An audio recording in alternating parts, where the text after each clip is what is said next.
Hello students, welcome to career commerce academy. Students, आज की video में हम करेंगे journal entries related to banking transactions. Students, इससे पहले भी हमने 2 वीडियोस बनाई हैं जिसमें हमने जर्नल की स्टार्टिंग में journal relating to goods and journal relating to trade discount and cash discount account से रिलेटेड न्यूमेरिकल्स क्वेश्चंस किए हैं। तो इससे पहले आप वो दोनों वीडियोस भी जरूर देख लीजिए, मैंने उनका लिंक डिस्क्रिप्शन में दे दिया है। और इसके साथ ही एक बात और, हम +1 +2 और बीकॉम के लिए कॉमर्स सब्जेक्ट्स के लिए क्या करते हैं, ऑनलाइन और ऑफलाइन दोनों तरीके से ट्यूशंस प्रोवाइड कराते हैं। तो अगर आप भी हमारी क्लासेस को ज्वाइन करना चाहते हैं तो जो नीचे डिस्क्रिप्शन में नंबर दिया है हमने, उस पर आप हमें कांटेक्ट कर सकते हैं। Thank you. चलो आज की वीडियो स्टार्ट करते हैं। आज की वीडियो में हमें क्या करना है, recording related to banking transactions.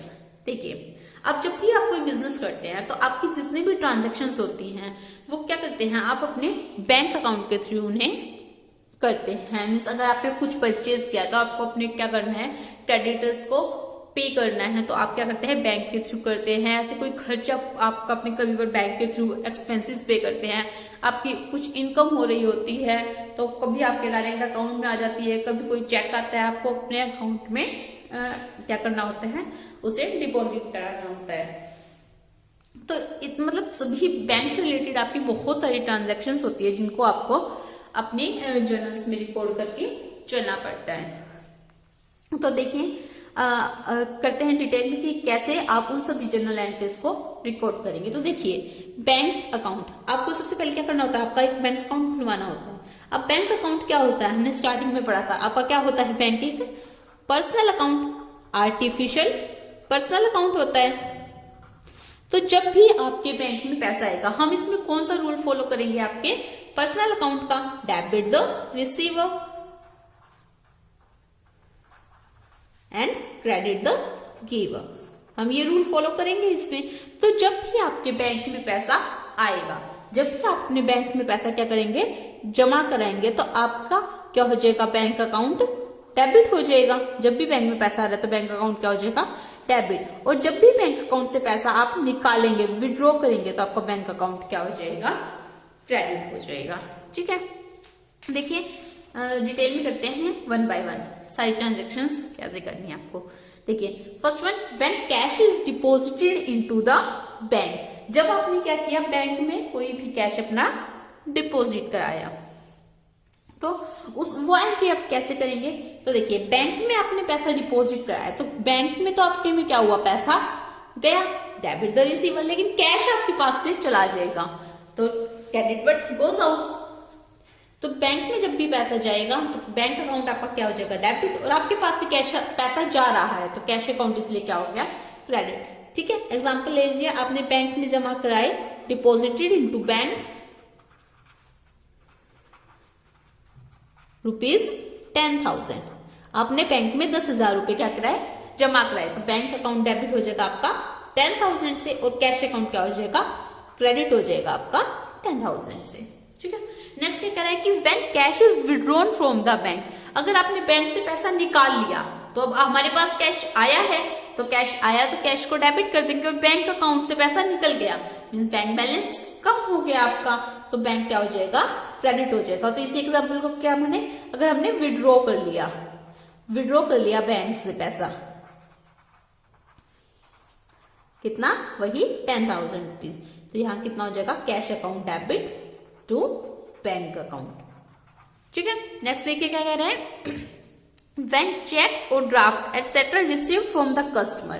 क्या हुआ, हमने किसी को सेल्स की थी, उधार सेल्स की थी, तो हमें उससे मान लीजिए कितने लेने थे, अपने कस्टमर से 10,000 रुपीज हमें लेने थे। तो उसने क्या किया, हमें एक चेक काट के दे दिया, कितने का, 10,000 रुपीज का। और अगर हम उस चेक को उसी दिन ऑन द सेम डे अगर बैंक में जमा करा देते हैं, तो हम क्या करेंगे, उसको अपनी बैंक ट्रांजैक्शन ही मानते हैं, और उसमें क्या करेंगे, हम बैंक अकाउंट को डेबिट कर देंगे, और जिस कस्टमर से हमें वो मिला है उस कस्टमर के अकाउंट को हम क्रेडिट कर देंगे, क्योंकि क्या रूल होता है, क्रेडिट द गिवर, इस कस्टमर ने हमें पैसा दिया है।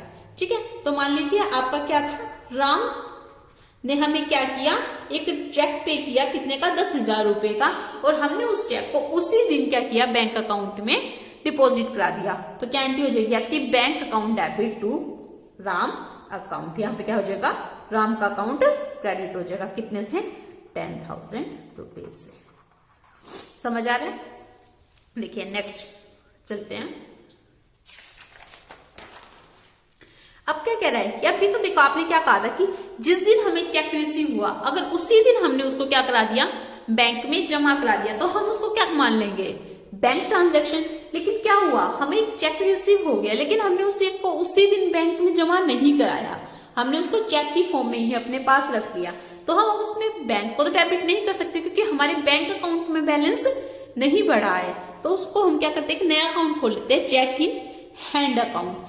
चेक इन हैंड अकाउंट नाम से एक अलग अकाउंट खोल के उसको क्या कर देते हैं, डेबिट कर देते हैं। और जिससे हमें मिला है, हमें किससे मिला था, वो राम से, और राम का अकाउंट क्या कर देते हैं, हम क्रेडिट कर देते हैं। और फिर जिस दिन भी हम क्या करेंगे, जो ऊपर जो हमें चेक मिला है उसको बैंक में डिपॉजिट कराएंगे, तो बैंक में अमाउंट आ गई, तो हम बैंक अकाउंट को डेबिट कर देंगे, और जो ये अकाउंट हमने खोला था इसको हम क्या कर देंगे, वापस से क्रेडिट करके कैंसिल कर देंगे।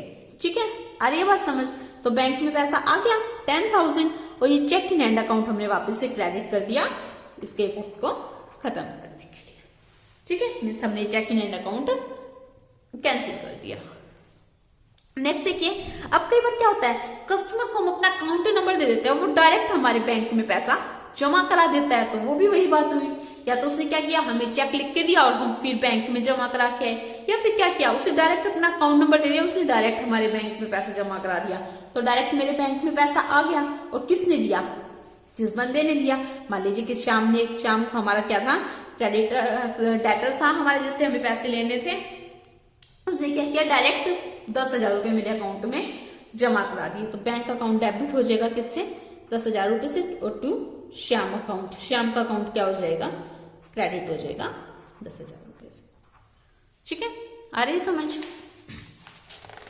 नेक्स्ट क्या कहते हैं कि when a cheque previously deposited into the bank is dishonoured. देखिए डिसऑनर्ड क्या होता है, आपका कोई चेक कैंसिल हो जाता है, उसके मल्टीपल रीजंस हो सकते हैं, वो चेक अच्छी फॉर्म में नहीं होता, कई बार चेक क्या होता है आपका, आप फोल्ड कर देते हो उसे, तो वो तब भी वो चेक कैंसिल हो जाता है। या कई बार सामने वाले की अकाउंट में पैसे नहीं होते इनफ, आपको मान लीजिए राम को 10,000 रुपए देते हैं, उसने 10,000 का बिल चेक दे दिया आपको, लेकिन उसके अकाउंट में ही 10,000 रुपीज नहीं है, तो वो चेक क्या हो जाता है, उस केस में डिसऑनर हो जाता है।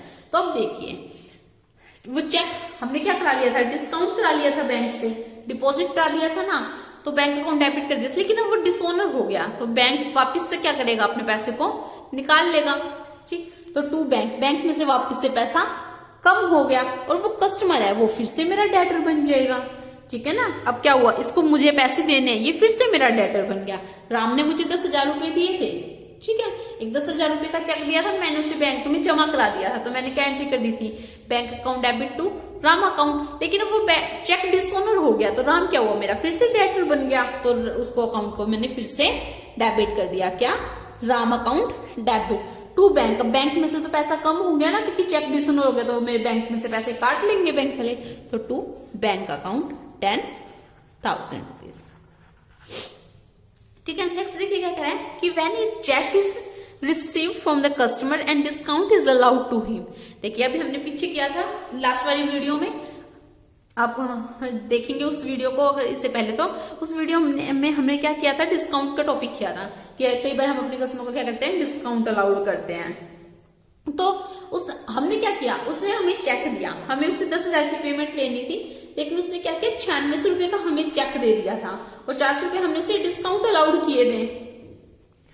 तो क्या हुआ, जब वो चेक डिसऑनर हुआ, तो हम क्या करते हैं, उसका वो जो डिस्काउंट दिया था हमने उसे, हम उसको वो डिस्काउंट भी कैंसिल कर देते हैं। ठीक, क्या कह रहा है कि when a cheque is received from a customer and discount is allowed to him, और उसको डिस्काउंट अलाउड किया हमने, और चेक अगर if the cheque is deposited on the bank on the same day, okay sorry ये दूसरा case है, क्या कि अगर हमें उसी दिन वो चेक को क्या कर दिया, बैंक में डिपॉजिट करा दिया, ये डिसऑनर का केस नहीं है, सिंपल इसमें क्या कहा है कि आपको वही कस्टमर ने चेक दिया और हमने उसे डिस्काउंट दिया, तो हम सिंपल ट्रांजेक्शन में क्या करते थे, cash account debit, discount allowed account debit to customer.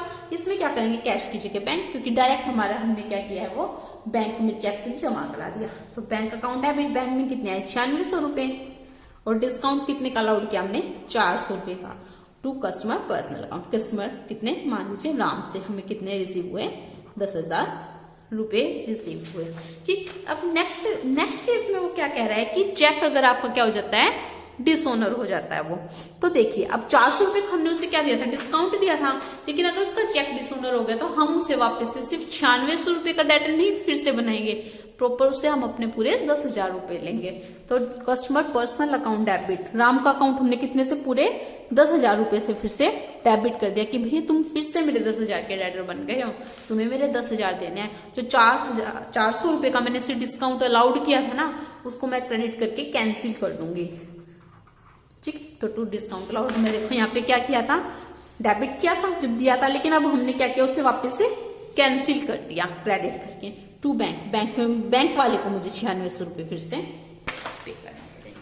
ठीक है, नेक्स्ट क्या कह रहा है, if the payment is made by cheque, क्या किया, अगर हमने कोई खर्चा पे करना था, किसी तरीके की कोई इलेक्ट्रिसिटी बिल पे करना था, मुझे अपने किसी पर्सन को सैलरी देनी थी, तो अगर जो भी हम खर्चा पे करते हैं, तो अगर हमने डायरेक्ट बैंक से किया तो क्या हो जाएगा, उस केस में बैंक अकाउंट क्रेडिट हो जाएगा, और वो खर्चा या फिर जिस भी बंदे को हमने पे किया है उसका अकाउंट क्या हो जाएगा, डेबिट हो जाएगा। जैसे मान लीजिए हमने रेंट पे किया थ्रू चेक, तो क्या हो जाएगा, rent account debit to bank, कितने, मान लीजिए 4000 रुपए से।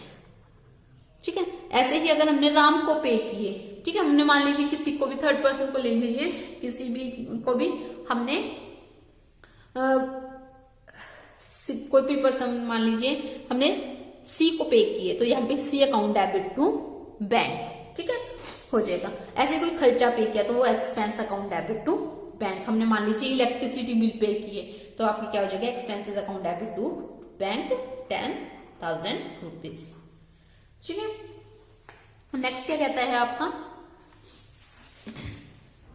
देखिए अब क्या कह रहा है कि when cash is withdrawn from the bank for the personal use of the proprietor, जब ओनर ने खुद के यूज के लिए कैश निकाला है, ठीक है, क्या किया है, जब ओनर खुद के लिए भी बिजनेस से खुद कुछ निकालता है तो क्या कहते हैं, उसको हम क्या करते हैं, ड्रॉइंग। ठीक है, तो ड्रॉइंग क्या होगी, आपकी डेबिट हो जाएगी, क्योंकि क्या हुआ, डेबिट टू रिसीवर, आपके ओनर ने कुछ रिसीव किया ड्रॉइंग, और क्या किया, बैंक से निकाला है तो टू बैंक। अगर ऐसे ही कैश लिया होता तो क्या हो जाता, to cash, drawing account debit to cash account. ठीक, नेक्स्ट क्या कर रहा है, when interest is charge by the bank. अब देखिए बैंक क्या करता है, आपको आपके जो अकाउंट होता है कि उस पर इंटरेस्ट चार्ज करता है, क्या बिजनेस पैसे उसमें डालते रहते हो, निकालते रहते हो, या बैंक ओवरड्राफ्ट करते हो, तो बैंक क्या करता है, उसके ऊपर इंटरेस्ट चार्ज करता है। तो इंटरेस्ट आपके लिए क्या हो गया, एक खर्चा हो गया, तो नॉमिनल अकाउंट के अकॉर्डिंग आपने क्या किया, इंटरेस्ट अकाउंट को डेबिट कर दिया टू। अब बैंक क्या करता है, अपने आपके अकाउंट में से ही पैसे निकाल लेता है, तो टू बैंक अकाउंट। ठीक है, अब ऐसे ही क्या होता है, आपको कई बार बैंक इंटरेस्ट पे भी करता है, जैसे आपने कोई एफडी कराई हुई है अपनी, या फिर आपके सेविंग्स अकाउंट पे बैंक आपको पे करता है, तो क्या हुआ, आपका क्या होता है, वो अमाउंट ऑलरेडी ऑटोमेटिक आपके बैंक बैलेंस में ही इंक्रीज हो जाता है, तो पैसा आपके बैंक में आया, बैंक अकाउंट है, फिर टू इंटरेस्ट रिसीव, हमें इंटरेस्ट क्या हुआ है, रिसीव हुआ है। ठीक है, next, when bank charges some amount for the service rendered by bank. कई बार बैंक क्या करते हैं, आपको कुछ सर्विसेज देते हैं, उसके लिए कुछ चार्ज कर लेते हैं। ठीक है, तो वो क्या हुआ, बैंक चार्जेस आपके लिए खर्चा हुआ, तो टू बैंक चार्जेस अकाउंट क्या हो जाएगा, डेबिट, और किसे, बैंक में से पैसे जा रहे हैं तो बैंक अकाउंट आपका क्या हो जाएगा, क्रेडिट। ठीक है, जैसे मान लीजिए आपके बैंक ने क्या किया, कुछ सर्विस के लिए आपसे 100 रुपए चार्ज कर लिए, तो बैंक चार्जेस कितने, खर्चा कितना हो गया, 100 रुपए, टू बैंक अकाउंट से निकल गया वो, तो बैंक अकाउंट क्या हो गया, क्रेडिट हो जाएगा 100 रुपए से। ठीक है, चल देखिए इसका एक प्रैक्टिकल क्वेश्चन देखते हैं ताकि अच्छे से ये आपको क्लियर हो जाए।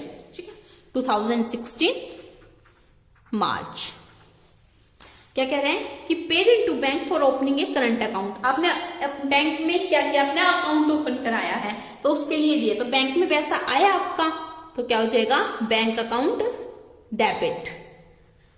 और पैसा दिया तो आपके पास से कैश क्या हुआ, चला गया, तो टू कैश अकाउंट 25,000। ठीक है, नेक्स्ट क्या कह रहे हैं कि goods purchase and payment made rupees 10,000 by cheque. क्या किया आपने, गुड्स परचेज किए हैं और पेमेंट किसे, चेक से दे दी, मीन्स आपका क्या हुआ, डायरेक्ट बैंक से पैसा कट जाएगा। तो आपने क्या 2 तारीख को आपकी क्यों है परचेजेस की, तो परचेज क्या हो जाएगा, debit, purchase account debit to cheque से पेमेंट की, मीन्स डायरेक्ट बैंक से पैसा गया, तो 10,000 रुपीज आपके बैंक से कट जाएंगे। ठीक है। थर्ड क्या कह रहा है कि कैश सेल्स, कैश आपने बेचा है 40,000, out of this amount 30,000 deposited into bank. देखिए आपने सेल्स की टोटल कितने की, 40,000 की, 40,000 की कैश सेल्स की, मीन्स आपके पास 40,000 आ रहे हैं, ठीक, लेकिन कैश आ रहा है 40,000, लेकिन उसमें से 30,000 आपने उसी टाइम बैंक में जमा करा दिए। तो अब देखिए 5 तारीख की ट्रांजेक्शन क्या कह रहा है, बैंक में, डायरेक्ट बैंक में आपके कितने आ गए, 30,000, और 10,000 रुपया आपके पास क्या आ गया, कैश आ गया, कैश अकाउंट डेबिट। सेल्स कितने की किया आपने, 2 सेल्स, कितने हो जाएगा, 40,000। ठीक है। नेक्स्ट क्या कह रहा है, withdraw for private use, private use के लिए निकाले ओनर ने, तो प्राइवेट यूज क्या होता है आपका, ड्रॉइंग, तो ड्रॉइंग अकाउंट डेबिट। अब देखिए इसने नहीं कहा कि बैंक से निकाले, मीन्स बिजनेस से कैश निकाला है आपका, तो क्या हो जाएगा, आपका कैश कम हो जाएगा, टू कैश अकाउंट, कितना, 5,000 रुपए। ये पॉइंट्स ध्यान रखने छोटे छोटे, लेकिन इसमें बच्चे कंफ्यूज हो जाते हैं। अब नेक्स्ट में क्या कह रहा है, withdraw from bank for private use, उसमें कुछ नहीं कहा था, उसमें कहा था direct withdraw for private use, पैसा निकाल लिया 5,000 रुपए डायरेक्ट, तो मीन्स कैश निकाला वो, और स्पेसिफिकली बोल दिया बैंक से निकाला है, मीन्स बैंक बैलेंस का हुआ, तो आपका फीस में क्या हो जाएगा, आपका drawing account debit to bank account, कितने से, 4,000 रुपीज से। नेक्स्ट विड्रॉ फ्रॉम बैंक, अब क्या हुआ, पैसा निकाला बैंक से, लेकिन किस लिए, बिजनेस ने ही निकाला है, तो ये बिजनेस की ट्रांजैक्शन है, बिजनेस को किसी को कैश पे करना था, तो अब क्या हो जाएगा, बिजनेस के पास क्या है, पैसा आया है, कैश फॉर्म में आ गया, तो कैश अकाउंट डेबिट, किससे, बैंक से निकाला है, तो बैंक में से निकल गया, तो टू बैंक अकाउंट, कितना, 12,000 रुपीज। ठीक है। नेक्स्ट 19 को क्या कह रहा है, place a fix deposit account at the bank by transferring from current account, हमने एक फिक्स डिपॉजिट अकाउंट खुलवा दिया, अब बैंक के ही अकाउंट से पैसे निकाल के, ठीक है, तो फिक्स डिपॉजिट अकाउंट क्या हो जाएगा, आपकी एक इन्वेस्टमेंट हो गई, तो fix deposit account debit to bank, bank में से पैसा आपका जो आपका करंट अकाउंट उसमें से कम हो जाएगा 20,000। ठीक है, और आप यहाँ पे दोनों अकाउंट का टोटल कर देंगे, जो कि हमेशा आपकी इक्वल अमाउंट आएगी। तो ये सब था आपका transactions related to bank account. I hope कि आपको ये अच्छे से समझ आई होगी, और अगर इससे रिलेटेड कोई भी आपका डाउट है तो आप कमेंट सेक्शन में कमेंट करके मुझे बता सकते हैं। और स्टूडेंट्स, अगर आपको ये वीडियो पसंद आई तो इसे लाइक करना और अपने फ्रेंड्स के बीच इसे शेयर करना ना भूलें। Thank you.